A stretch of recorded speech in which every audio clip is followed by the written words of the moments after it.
सुनो भाई, ओ भाई साहब, ये एक ऐसे आदमी को देखा है जो लाल गमछा बांधता है, अरे लाल रंग की पोटली रखता है और बैसाखी से चलता है। क्या? अरे सुनो भाई यार, एक आदमी को देखा है तुमने जो लाल रंग का गमछा बांधता है, पोटली है उसके पास लाल रंग की, बैसाखी से चलता है? नहीं देखा?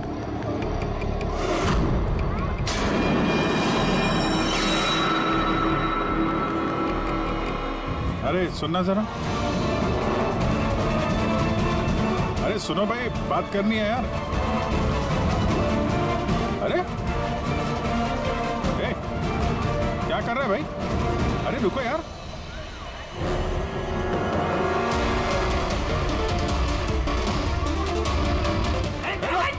अरे मेरे कुछ नहीं है।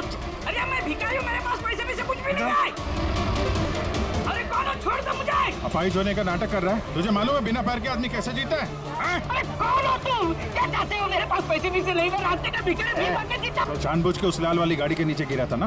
कौन सी लाल गाड़ी? मैं किसी गाड़ी के आगे नहीं आया। साहब क्या दादागिरी है, आप इसे छोड़ दीजिए वरना ठीक नहीं होगा, मैं बता देता हूँ। CID से हूँ मैं। किधर जरा, शराफत से बता दे, वरना मैं अपने पे आ गया तो बहुत भारी पड़ेगा। नहीं नहीं साहब, आप पक्का CID से तो बताता हूँ। वो एक आदमी ने मुझे पैसा दिया था ये सब करने के लिए, और उसने कहा था कि जैसे ही लाल गाड़ी आती है तुम उसके आगे गिर जाना, तो मैं गिर गया साहब। तुझे पता कैसे चला कि लाल गाड़ी कब आएगी? वो छत पे एक आदमी खड़ा रह के इशारा करने वाला था, जैसे उसने इशारा करना मैं गाड़ी के आगे गिरना, ऐसा हमारा प्लान था साहब। तुझे मालूम है एक औरत का खून हो गया तेरे इस प्लान के चक्कर में? साहब मुझे माफ कर दो, मैं रास्ते का भिखारी हूँ, देखो मेरी हालत कैसी है साहब, मुझे छोड़ दो। ये बता वो आदमी कैसा था दिखने में? नहीं वो साहब मोटरसाइकिल पे आया था, हेलमेट पहने हुआ था, तो चेहरा दिखाई नहीं दिया। अरे यार कुछ तो देखा होगा, कुछ सुना होगा तूने? उसका फोन आया था, सामने वाले ने कहा था कि जल्दी जल्दी मिलने आओ, तो हाँ, तो उसने कहा था कि मैं पहुँचता हूँ। कहाँ पहुँचने का बोला था, कुछ याद है? कुछ सुना तूने? हाँ याद आया, भांडुप मिल। हाँ भांडुप मिल, भांडुप मिल। अच्छा ठीक है वापस आ जाओ, मैं सर को इन्फॉर्म करता हूँ। Okay sir. हाँ अभिजीत भांडुप मिल से वापस आ रहा है। उसका कहना है कि मिल एकदम सुनसान पड़ा है, कोई सुराग हाथ नहीं लगा उसके। खूनी तो वहीं पे भाग कर गया होगा, हो सकता है अभिजीत पहुंचने से पहले वहां से गायब हो गया। पंकज, हाँ सर। पंकज एक काम करो, जिस वक्त सूची को गोली लगी थी उस वक्त उस एरिया में कितने मोबाइल फोन एक्टिव थे पता लगाओ, स्नाइपर का फोन उसी में से एक हो सकता है। चल हाँ।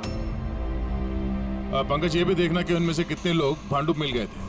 सर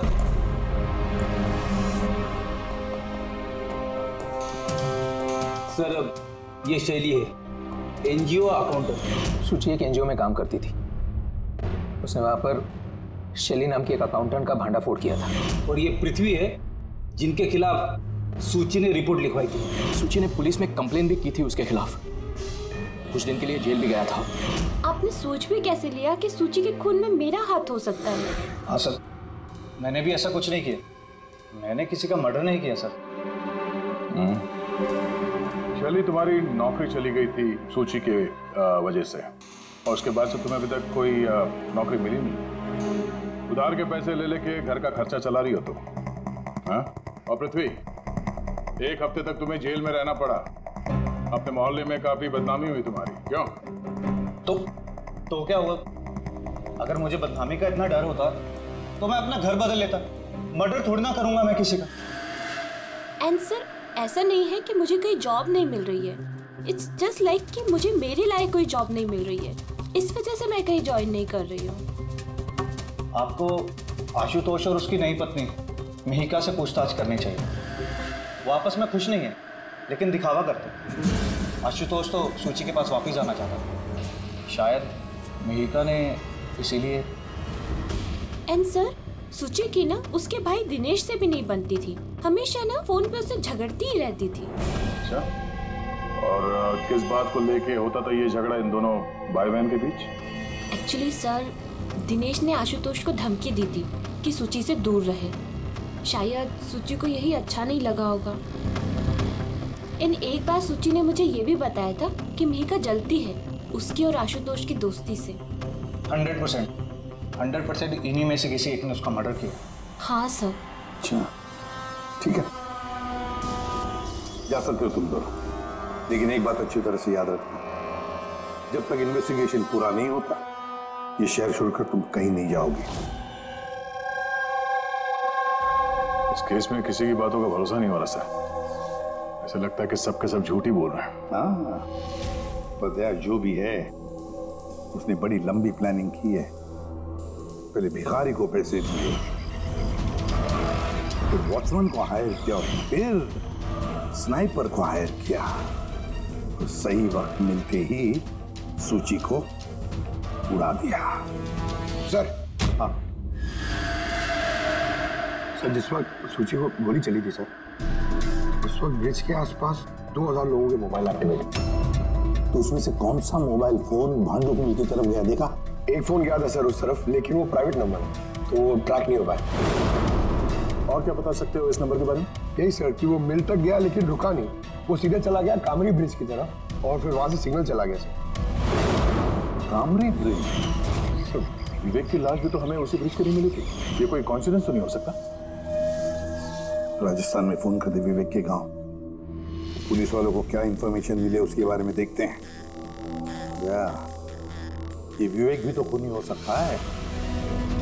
किसी ने विवेक का खून कर दिया? एक खूनी का खून? कुछ भी हो सकता है फ्रेडी, इस केस में कुछ भी हो सकता है।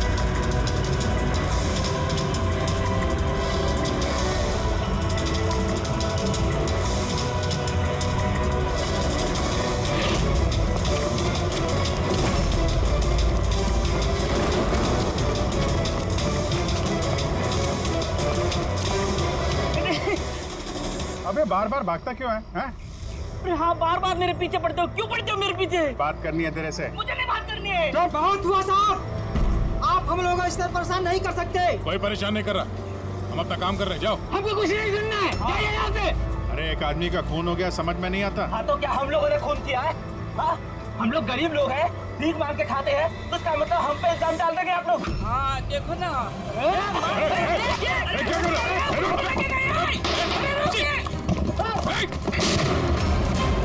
अभिजीत, तुम ठीक हो? थोड़ा सा। ओह नो, पत्थर लग गया है। क्या क्या तुम लोगों ने? हाँ? ये देख, याद इसने पैसे दिए थे तुम्हें? इसका भी खून हो गया? हाँ, मर गया ये। ध्यान से देख, क्या ये वही आदमी है जिसने तुझे बोला था कार के आगे गिरने के लिए? जरा जूम करो।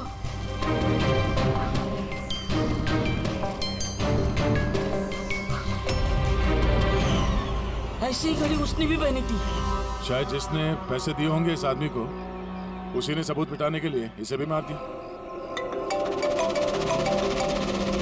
हाँ पंकज। हाँ अच्छा, ओह ठीक है ठीक है, okay okay thank you. Pankaj का फोन था, बता रहा था कि विवेक राजस्थान में किसी सर्कस में काम कर रहा था, निशानेबाज था। 1 महीने पहले उसने सर्कस की नौकरी छोड़ दी। कह रहा था कि मुंबई में कोई अच्छी नौकरी लगी है उसे, और हाँ जाते जाते वहां से वो राइफल वो भी चुरा के ले गया। राइफल चुरा के आया था? सुच्चे की सुपारी लेकर आया होगा यहाँ पे, और ये दुकान पे इसलिए काम कर रहा था ताकि किसी को शक ना हो। हाँ, और इस पूरे जुर्म का जो मास्टरमाइंड है वो राजस्थान तो गया होगा इस विवेक को सुपारी देने के लिए। है कौन ये मास्टरमाइंड जो आंखों के सामने रहकर भी नजर नहीं आ रहा है?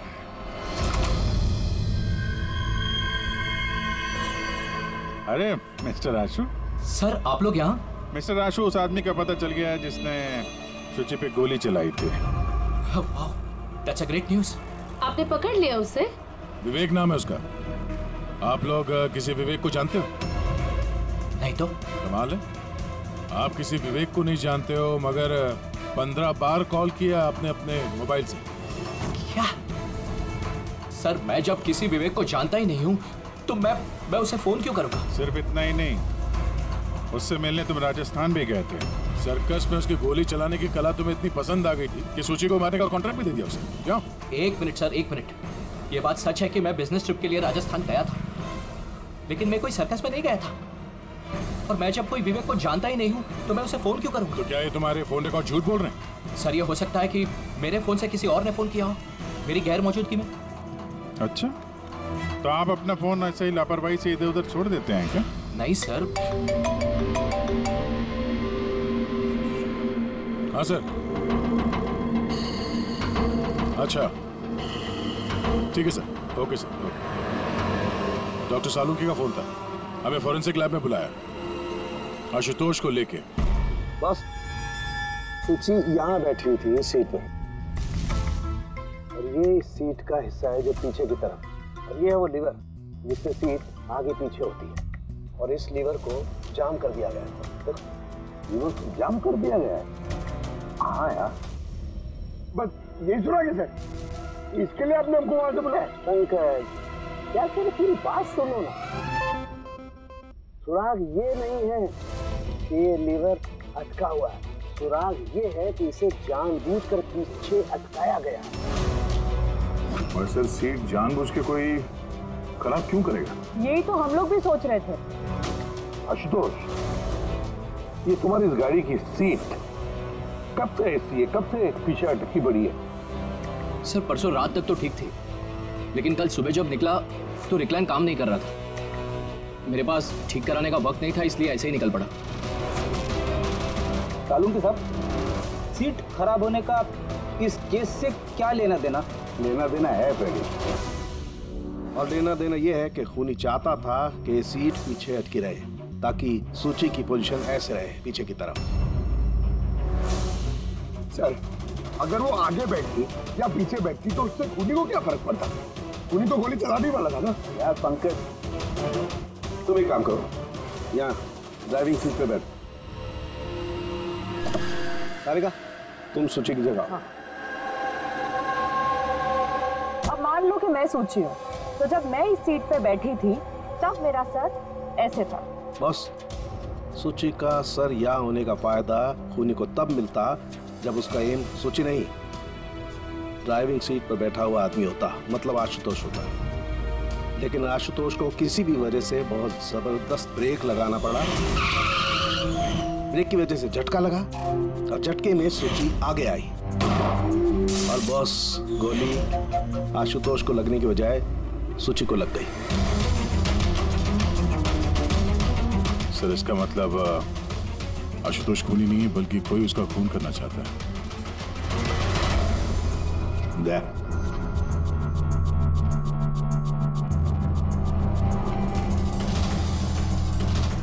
आशुतोष जी सर। सर, एक बात बताओ, तुम्हारा कोई दुश्मन है? कोई ऐसा दुश्मन जो तुम्हारी जान लेना चाहता है? याद करके बताओ, सोचो। नहीं सर, मेरी किसी से कोई दुश्मनी नहीं है। नहीं, कैसे आशुतोष? कोई तो होना चाहिए जिसने उतनी प्लानिंग की है तुम्हारी जान लेने की, सीट को भी जाम कर दिया। नहीं सर, ये हो ही नहीं सकता, क्योंकि ये गाड़ी की एक ही चाबी है और वो चाबी हमेशा मेरे पास ही रहती है। मुझे तो खुद समझ में नहीं आता सर कि ये सब क्या हो रहा है। कोई बात नहीं आशुतोष, वो जो कोई भी है हम पता करने की कोशिश करेंगे कि कौन है वो जो तुम्हें मारना चाहता है। ठीक है, चलो चलते हैं, आ जाओ। जी सर। सर, हमने आशुतोष को जाने क्यों दिया? अगर खूनी ने फिर से हमला कर दिया तो?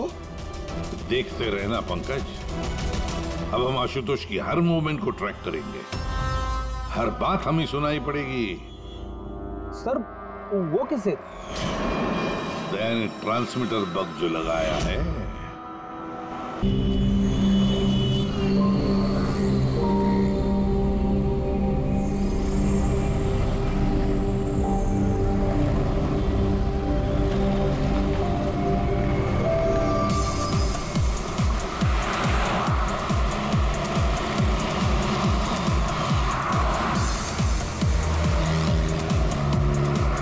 साहब जी ये लो ना। अरे शेट अरे बहुत डिस्काउंट प्राइस में एकदम आधी दाम पे दे रहा हूँ साहब। नहीं चाहिए। अरे आप देखो तो सही। अरे बहुत अच्छा क्वालिटी। अरे भाई एक बार पुराना नहीं चाहिए। क्वालिटी देखो क्वालिटी। ओ मैडम जी देखो ना। मैडम जी लो ना, अच्छी क्वालिटी का है मैडम जी, एकदम अच्छा क्वालिटी का है मैडम जी। अरे क्यों परेशान कर रहे हो, एक बार बोल दिया ना नहीं चाहिए। ओ भाई वो देखो ना, मैडम को कुछ हुआ है? कुछ नहीं हुआ उसे। अरे सो रही है। गर्दन से खून आ रहा है। क्या? हाँ मैडम के गर्दन से खून आ रहा है साहब। सुची वो देखो वो देखो सुची।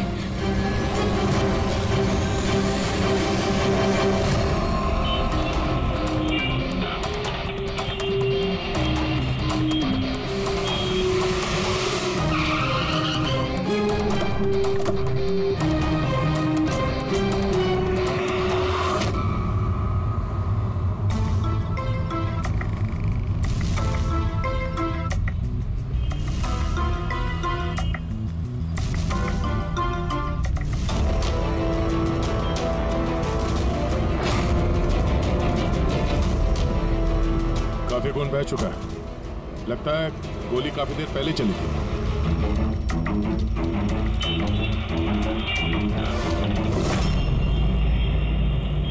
ये सब कैसे हुआ मिस्टर आशुतोष? अच्छा, और इनका नाम क्या है? ये मेरी बीवी, मेरी वाइफ सुची। मेरा मतलब है मेरी एक्स वाइफ सुची। Ex wife? ये सब कैसे हुआ? पता नहीं सर, मुझे कुछ पता नहीं चला सर। कुछ मालूम नहीं? तुम्हारी एक्स वाइफ तुम्हारे बगल वाली सीट पे बैठी थी, उस पर गोली चली और तुम्हें कुछ मालूम नहीं? कैसे हो सकता है? मेरा आशु कभी झूठ नहीं बोलता। अगर वो कह रहा है कि उसे पता नहीं चला तो आई एम श्योर उसे पता नहीं चला होगा। आप? जी मैं मिहिका, इनकी प्रेजेंट वाइफ। मिस्टर आशुतोष, जब सुची को गोली लगी और पिछली सीट का शीशा टूटा तो आवाज तो आई होगी, और आप कह रहे हैं आपको कुछ मालूम नहीं पड़ा? कैसे? दरअसल गाड़ी में म्यूजिक तेज चल रहा था और सुची सो रही थी सर, मुझे कुछ पता नहीं चला। वो बंदा कुछ सामान बेचने आया, उसने जब मुझे बताया तब मुझे पता चला कि सुची। गाड़ी में म्यूजिक चल रहा था और सुची सो रही थी। कमाल है, अक्सर लोगों की नींद जरा से आहट से खुल जाती है और इतने लाउड म्यूजिक में सुची सो रही थी। सर आपकी बात से पता चल रहा है कि आप मुझ पर शक कर रहे हैं। सर मैं ऐसा क्यों करूंगा? सुची और मेरा डिवोर्स जरूर हुआ था, लेकिन हम बहुत अच्छे दोस्त थे, हमारे अच्छे ताल्लुकात थे। अब दिनेश से पूछ लीजिए प्लीज। दिनेश? सर मैं सुची का भाई। आशुतोष सही कह रहे हैं सर, तलाक के बाद भी आशुतोष और सुची में बहुत अच्छे ताल्लुकात थे, कभी कोई मनमुटाव नहीं था। अच्छा, तो आप लोग जा कहाँ रहे थे? हम हमारी बेटी रूही की बोर्डिंग स्कूल से लौट रहे थे। तो ये सुची कार में बैठते ही सो गई या बाद में? सर दरअसल हमारे बीच में बहस हो रही थी। आशुतोष, रूही का स्कूल बहुत अच्छा है, हमें उसे उस स्कूल से नहीं निकालना चाहिए। सुची ये स्कूल बहुत ही महंगा है, मैं इसकी फीस अफोर्ड नहीं कर सकता हूँ। लेकिन मैं कर सकती हूँ, और मैं अपनी बेटी की एजुकेशन में कोई कॉम्प्रोमाइज नहीं करने सुची मैं तुमसे पैसे नहीं ले सकता। क्यों? ओह, तुम्हारा मेल ईगो आगे आ जाता है ना कि मैं तुमसे ज्यादा कमाती हूँ। चाहते हो हमारे डिवोर्स की भी यही वजह थी। एक औरत एक आदमी से ज्यादा कामयाबी रिश्तों में होनी चाहिए, पति पत्नी में नहीं। मुझे तुमसे कोई बहस नहीं करनी है और ना ही इस बारे में कोई और बात करनी है। रूही इसी स्कूल में रहेगी। उसके बाद हमारे बीच में कोई बात नहीं हुई, मुझे लगा कि वो सो गई है। अच्छा, ये जब झगड़ा हो रहा था तो गाड़ी कहाँ पे थी, किस इलाके में? सर लिंक रोड के सिग्नल पे, केपी थिएटर के पास। और फिर उसके बाद कौन सा रास्ता लिया आप लोगों ने? सर वहाँ से फिर मैंने लेफ्ट लिया पानी फ्लाईओवर की तरफ और सीधा यहाँ पे आ गए? जी सर। यानी करीब 2 किलोमीटर तक ये गाड़ी चली, तो इस 2 किलोमीटर के बीच में ही कहीं पे गोली चली है सुची? पंकज एक काम करो, केपी थिएटर से लेके यहाँ से इधर 2 किलोमीटर दूर तक चेक कर लो, कहीं पे कोई सबूत वगैरह मिलता है क्या? मतलब कांच वगैरह का टुकड़ा टूटा होगा, वो देख लेना, और पैदल जाना। 2 किलोमीटर सर? पैदल चलो। गोली बड़ी अजीब एंगल से लगी है, ये नीचे है, गोली ऊपर से नीचे की तरफ आई है। मतलब गोली चलाने वाले को हाथ ऊपर करना पड़ा होगा फायर करते समय। खुली सड़क पे किसी ने गोली मारी है और किसी ने देखा नहीं। हो सकता है खूनी थोड़ा दूर हो, फिर भी मुश्किल है निशाना लगाना। ये चलती गाड़ी पे और वो भी तब जब खूनी किसी गाड़ी पे हो या बाइक पे। ऐसे निशाना लगाना इतना आसान नहीं है।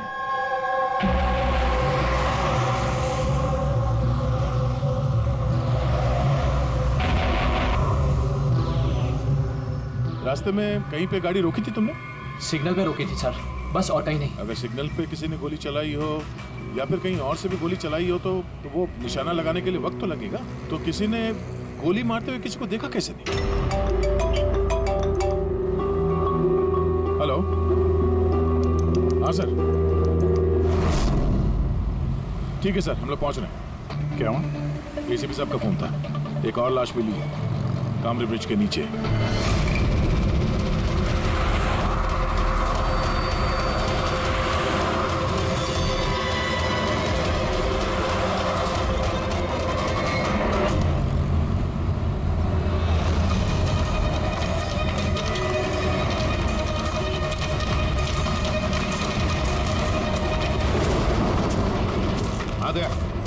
सर, आपको पता कैसे चला इस लाश का? लोकल पुलिस को आसपास के लोगों ने कंप्लेंट दी थी। 2 घंटे पहले लाश मिली है। सिर के पीछे घाव है और पीठ पर भी गोली का निशान। सर, एक बात समझ में नहीं आ रही है, इसे किसी ने यहाँ पे मारा या कहीं और मार के यहाँ पे फेंका है? देखते हैं। सर, रोड पर एक लवारिस बाइक भी मिली। मुझे लगता है इसी आदमी की वो बाइक।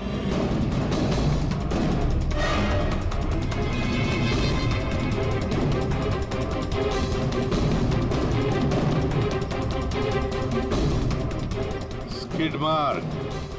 सर, ऐसा लगता है ये आदमी बाइक पे जा रहा होगा, किसी ने पीछे से गोली मार दी, डिसबैलेंस हो गया, गाड़ी बाइक स्किड होके किसी चीज से यहाँ पे टकराई होगी और उसकी बॉडी यहाँ नीचे गिर गई। सर पे चोट उस वक्त लग गया होगा।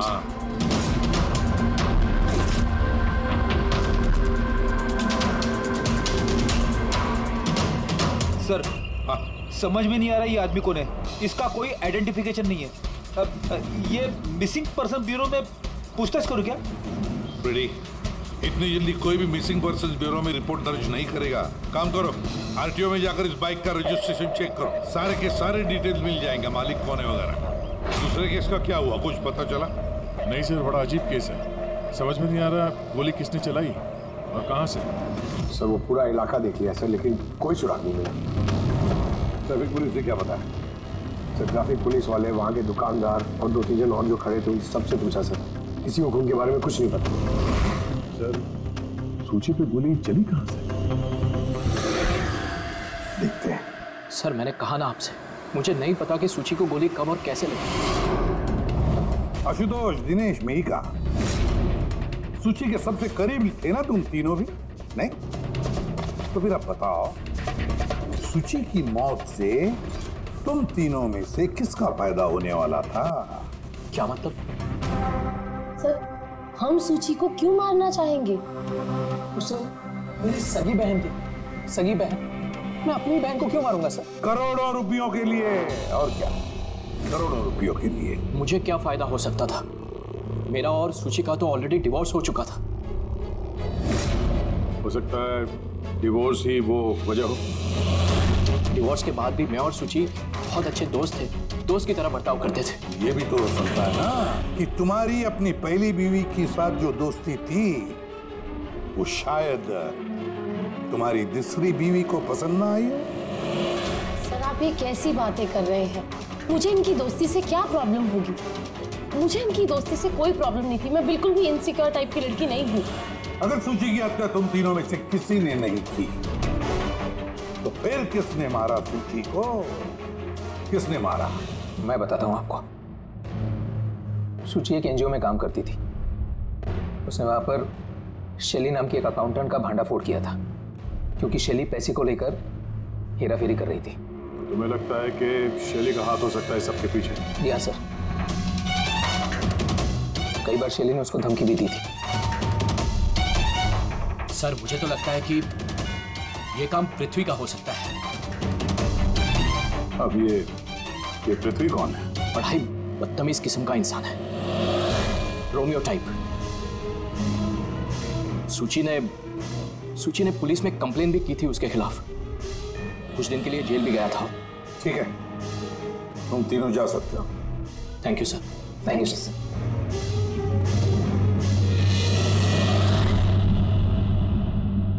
सर, ये तीनों गड़बड़ लग रहे हैं।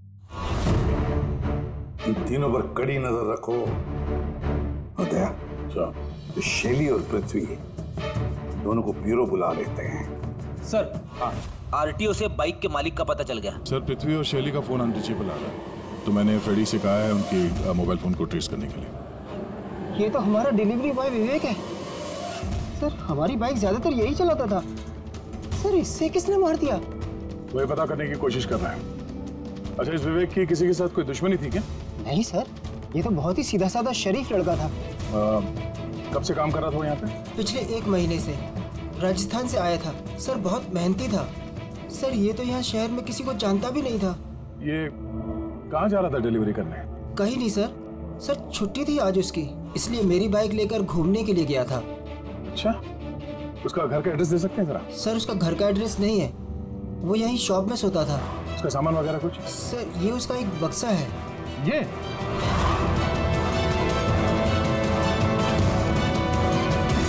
सर, ये विवेक के बॉक्सेस और सारे सामान चेक किए मैंने, उसमें ये सर्कस के पैम्फलेट्स के अलावा और कुछ नहीं मिला। या तो उसे सर्कस बहुत ही ज्यादा पसंद होगा, या फिर अपने फ्री टाइम में ये पैम्फलेट बना के वो पैसे कमाता होगा। एक ऐसा मर्डर जिसमें सस्पेक्ट ही नहीं है। आखिर से विवेक जैसे गरीब आदमी को मार के किसी को क्या फायदा हो सकता है? यही तो फिर ये सूची का दूसरा मर्डर, जिसमें कई लोगों पर हमें शक है, उनमें से कोई भी गाड़ी के पास जाकर के गोली चला सकता था सूची पर। नहीं बस, आई एम सॉरी बट मैं तुम्हारी बात से सहमत नहीं। कौन सी बात से? यही कि किसी ने इसे पास से गोली मारी। क्या मतलब? मतलब ये यार, ये तो राइफल की गोली है। हाँ सर, और ये गोली सूची के गले पर यहाँ इस तरह फंसी हुई थी। गोली राइफल से चली है तो काफी दूर से चली होगी। हाँ बिल्कुल, दूर से भी और बहुत ऊंचाई से भी। हाँ, मैं बताता हूँ। ये देखो बस, 50 डिग्री एंगल से सूची को गोली लगी है। गोली यहाँ से आई, उसने कार की खिड़की का शीशा तोड़ा और उसकी गर्दन में आकर के लगी। ये गोली जिस एंगल से आई है सर, कितनी दूर से चली होगी गोली सर? लगभग 70 फीट की ऊंचाई से। किसी बिल्डिंग से गोली चलाई है। स्नाइपर तैयार बैठा था बिल्डिंग के ऊपर गोली चलाने के लिए। काम करो, जरा इस एरिया का मैप निकालो। तो गोली गाड़ी के बाई तरफ से आई थी, और बाई तरफ तकरीबन बहुत सारे ये बिल्डिंग्स और हाई राइज टावर्स है सर। तो जिस जगह पर दोनों का झगड़ा हुआ, वहां से लेके सूची की लाश जहां पे मिली, उसके बीच में तकरीबन 15 से 20 टावर्स है। इन्हीं में से किसी एक बिल्डिंग से गोली चली होगी।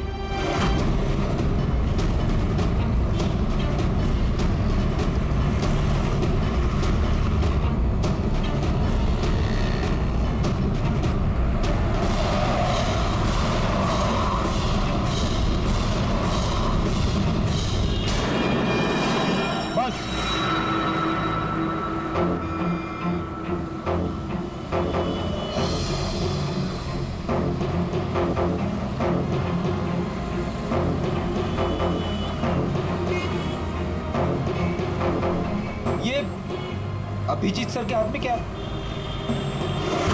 मार्क है फ्रेडी, ठीक उसी हाइट पे जिस हाइट पे सूची पे गोली लगी थी। मेरे हाथ में ये डिजिटल डिस्टेंस रीडर है। इससे ये लेजर लाइट उस मार्क पे अगर ठीक जाता है तो इसका मतलब है कि गोली यहाँ इसी बिल्डिंग से चली है। थोड़ा कॉम्प्लिकेटेड है। ठीक है, यह भी करके देखते हैं। हाँ दया, मैं तैयार हूँ। ओके अभिजीत, थोड़ा राइट में आना, राइट में। हाँ, हल्का थोड़ा लेफ्ट। बस बस बस, थोड़ा पीछे, थोड़ा पीछे। ये देखा, ये लेजर ठीक उस मार्क पे हिट नहीं कर रहा, लग नहीं रहा वहां पे। गोली ऐसे नहीं चली सर। एग्जैक्टली। अरे ये स्नाइपर के पास ज्यादा वक्त थोड़ी ना होगा निशाना इधर उधर करने के लिए, जब उसने सूची पे गोली चलाई। एक काम करते हैं, किसी और बिल्डिंग में देखते हैं। ठीक है, चलो।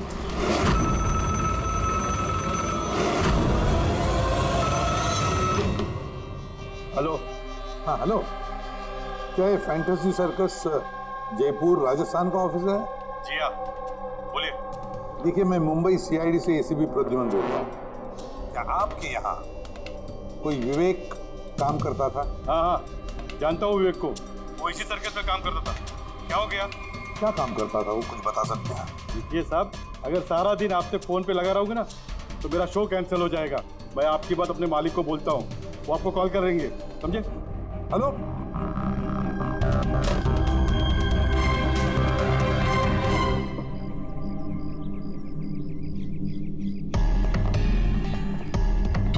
कमाल है सर, बिल्डिंग में वॉचमैन ही नहीं था। लगता है गोली यहीं से चली होगी।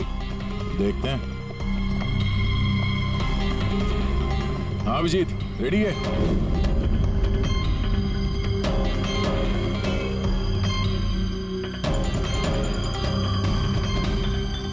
नहीं अभिजीत, यहां से निशाना कुछ ठीक से लग नहीं रहा। थोड़ा राइट में आना, राइट में, और थोड़ा। हाँ परफेक्ट परफेक्ट, यहाँ पे लग गया निशाना। इसका मतलब शुचि यहाँ पे थी जब उसको गोली लगी। पंकज, फ्रेडी, जरा देखो आसपास, उस स्नाइपर ने कोई सुराग छोड़ा है क्या? लेकिन यार दया, यहाँ पे कोई स्पीड ब्रेकर तो है नहीं। ऐसा कौन सा स्नाइपर था जो वहाँ बिल्डिंग पे बैठ के इतनी तेज चलती हुई गाड़ी पे ऐसा निशाना लगाए जो शुचि की गर्दन पे जाके लगे? हाँ ये बात तो है। आशुतोष, जब तुम्हारी गाड़ी ये यहाँ पर थी जी, तभी किसी वजह से तुम्हारी गाड़ी को स्लो करना पड़ा हो या फिर रोकना पड़ा हो, कुछ याद है? हाँ सर, मैं जब ड्राइव कर रहा था तो गाड़ी के आगे एक भिखारी आया था। मुझे ब्रेक मारनी पड़ी थी। भिखारी? हाँ क्या हुआ? इस तरफ कुछ भी नहीं है। कुछ भी नहीं? वहाँ भी कुछ नहीं है सर। ये भिखारी दिखने में कैसा था? सर, उसके एक हाथ में बैसाखी थी, लाल रंग का पोटला, गले में गमछा और शायद आधा गंजा था। अभिजीत, इस फ्लाईओवर के नीचे बहुत भिखारी बैठे हुए होते हैं, उन्हीं में से कोई एक होगा। मैंने सुना जो आशुतोष ने बताया भिखारी के बारे में। मैं यहाँ नीचे जाके देखता हूँ। कौन हो तुम लोग? इससे पूछ के यहाँ पे आए? तुम यहाँ के वॉचमैन हो, ड्यूटी पे क्यों नहीं थे? मेरी मर्जी। और तुम कौन होते हो मुझे ड्यूटी सिखाने वाले? सीआईडी। सीआईडी? चाहते हो तुम्हारे वजह से यहाँ पे एक औरत का खून हो गया? मेरी वजह से खून? किसी ने यहाँ छत से नीचे एक औरत पे गोली मारी, क्या जानते हो उसके बारे में?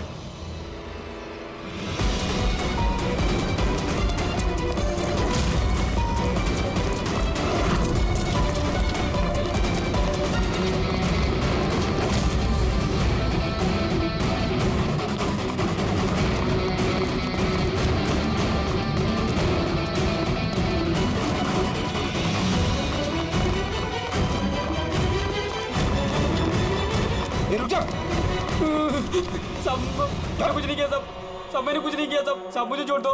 कुछ नहीं किया तो भागा क्यों? मैं डर गया था साहब। What? क्यों डर गया था? क्या जानता है इस खून के बारे में? साहब मैंने पैसे लिए थे, लेकिन उसने ये नहीं बताया था कि वो किसी का खून करने वाला है साहब। कौन था वो आदमी? पहले कभी देखा नहीं साहब। उसने बोला कि वो बिल्डिंग की छत पे अपनी गर्लफ्रेंड को प्रपोज करने वाला है साहब। उसने 2 घंटे को 15,000 रुपए दिए थे साहब। मैंने तो इतने 1 महीने में भी नहीं कमाए साहब। उसने हेलमेट पहन रखा था और चश्मा लगाया हुआ था।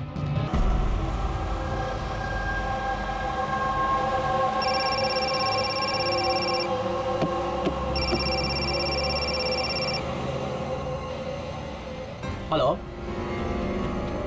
हाँ बोलो। अच्छा, तो आ जाओ घर पे। वहां पर वो जगह तो बंद है ना? ठीक है, आता हूं।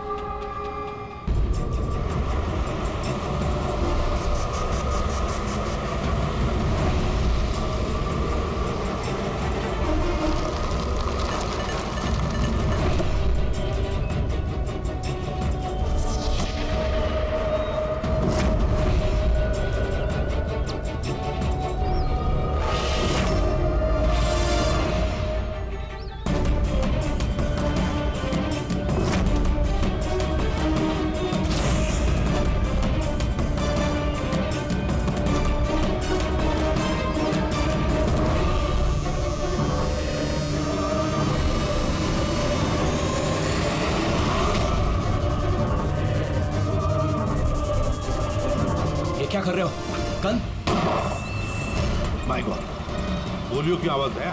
जल्दी चलो, कहीं और एक खून न हो जाए। सर बस पहुंच ही रहे हैं हम लोग। सर हाँ, हमारा ये वाला जो सस्पेक्ट है सर, अभी अभी खबर आई कि ये भी राजस्थान गया था आशुतोष का पीछा करते करते। ये तो आशुतोष के बिल्कुल करीब था।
दिनेश सर मैं सूची का भाई मर गया सर। मैंने कुछ नहीं किया सर। ये मुझे मारना चाहता था सर। ये मारना चाहता था मुझे। क्यों मारना चाहता था इसमें? सर इसे लग रहा था कि इसकी बहन की बर्बादी का जिम्मेदार मैं हूँ। शादी के बाद सूची डिप्रेशन में चली गई थी और उसने अपने आप को मारने की भी कोशिश की। और ये सब मैं नहीं जानता था सर, बिल्कुल नहीं जानता था।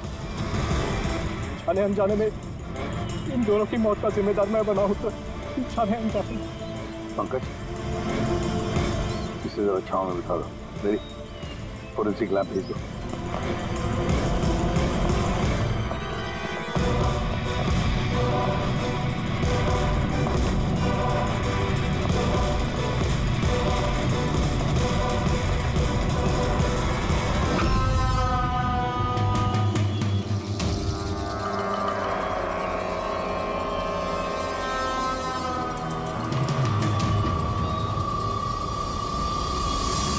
कहानी में नया ट्विस्ट। Ashutosh,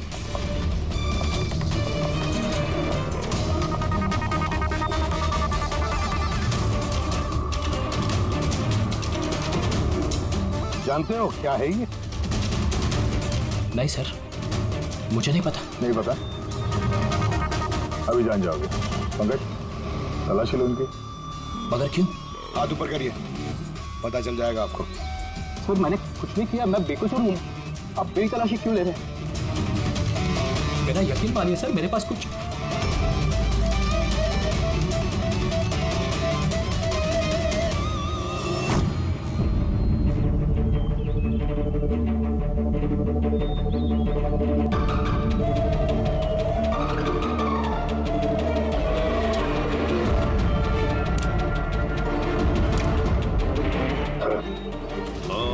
rubber bullets.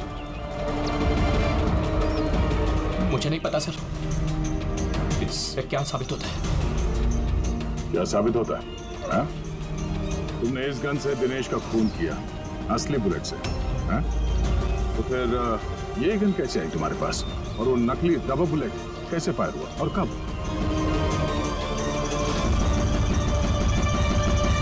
सब प्लान मैंने किया था sir. A to Z plan मेरा था। सूची की मौत, दिनेश की मौत, और वो प्लान भी यही था कि आप लोगों को यही लगे कि सूची की मौत गलती से हुई थी, बल्कि असली टारगेट मैं था और आप लोगों का शक दिनेश पर जाए। लेकिन सारा प्लान मिट्टी में मिल गया, सब कुछ मिट्टी में मिल गया। क्यों मारा तुमने सूची को? क्या मिला तुम्हें सूची को मारकर? सूची मेरी बेटी रूही को लेकर हमेशा हमेशा के लिए देश छोड़कर जा रही थी सर, और ये बात उसने मुझसे छिपाई थी। आप ही बताइए सर, अपनी इकलौती बेटी को खुद से दूर कैसे करने देता? और इसलिए तुमने विवेक को, उस शार्प शूटर को पैसे दिए अपनी बीवी सूची की जान लेने के लिए। और जैसे उसने काम खत्म कर दिया तुमने उसे भी मार डाला। तुमने दिनेश को ऐसा क्या कहा कि वो तुम्हें मारने के लिए यहाँ पर आ गया? मैंने मिहिका को दिनेश के पास भेजा था। क्या? हाँ दिनेश, मुझे अभी पता चला कि आशुतोष ही तुम्हारी बहन की मौत का जिम्मेदार है और वो तुम्हें भी मारना चाहता है। नहीं नहीं, मैं उसे छोड़ूंगा। दिनेश, पागल हो गए हो क्या? खून करोगे तो? उसने मेरी बहन को मारा, मेरी बहन को। एक पत्नी को मेरी बहन को मारते हुए उसे कुछ नहीं लगा। नहीं, कुछ भी हो जाए मैं उसे छोड़ नहीं सकता, मैं उसे नहीं छोड़ सकता। मेरी बात तो सुनो। और मौका मिलते ही उसकी गन बदल दी। जो गोलियां दिनेश तुम पर चला रहा था वो नकली थी? हाँ, लड़ाई के दौरान मैंने गन बदल दी थी ताकि आप लोगों को लगे कि आत्मरक्षा के लिए मैंने दिनेश को मारा है और आप लोगों के सामने मैं बेगुनाह दिखूं। क्या छोड़ा तुमने अपनी बच्ची के लिए? ना मां ना बाप। उसी बच्ची को पाने के लिए तुमने उसी की मां को मार डाला और फिर इस जुर्म में तुम भी जिंदगी भर जेल की सलाखों के पीछे सड़ते रहोगे। बताओ आशुतोष, क्या मिला तुम्हें अपनी बच्ची को इस तरह से अनाथ करके?